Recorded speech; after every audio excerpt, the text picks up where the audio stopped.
2014 transport સેક્ટરના એક નવા યુગની શરૂઆત.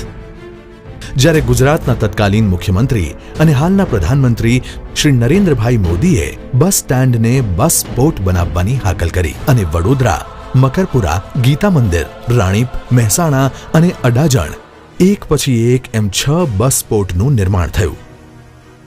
અને આપણા મુખ્યમંત્રી વિજયભાઈ રૂપાણીએ અમરેલી, ભુજ, જૂનાગઢ, રાજકોટ, ભરૂચ, નડિયાદ, નવસારી, પાટણ, મોડાસા અને પાલનપુર એમ બીજા 10 બસ પોર્ટને મંજૂરી આપીને એને ફાસ્ટ ટ્રેકમાં આગળ વધાર્યું.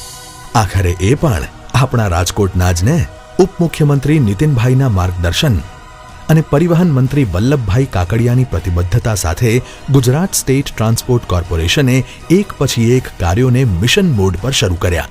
પહેલા ભરૂચ અને હવે આપણું રાજકોટ. કહે છે કે રાજકોટ એટલે રંગીલું શહેર, મહાત્મા ગાંધીના બાળપણથી યુવાની સુધીના સફરનું સાક્ષી, જ્યાં સ્પાઇસી ઘૂઘરાનો તીખો ઢંગ પણ છે, બરફના ગોળાનો મીઠો રંગ પણ છે. રાજકોટના દરેક રંગ યુનિક હોય છે, તો પછી બસ સ્ટેન્ડ પણ શહેર જેવું જ રંગીલું હોવું જોઈએ ને.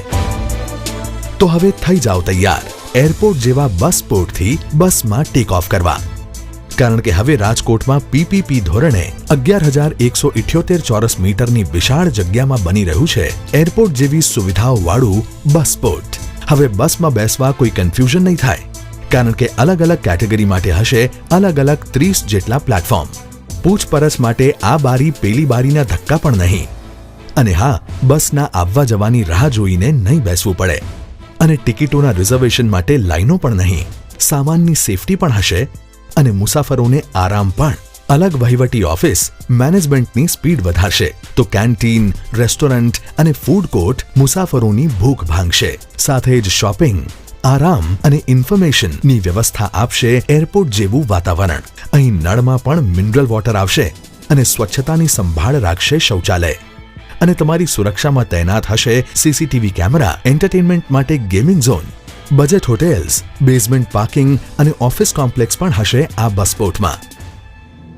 ગુજરાત સ્ટેટ રોડ ટ્રાન્સપોર્ટ કોર્પોરેશનના અવિરત પ્રયાસો જે લખી રહ્યા છે ફાસ્ટ ટ્રેક ગુજરાતની એક નવી વિકાસ ગાથા.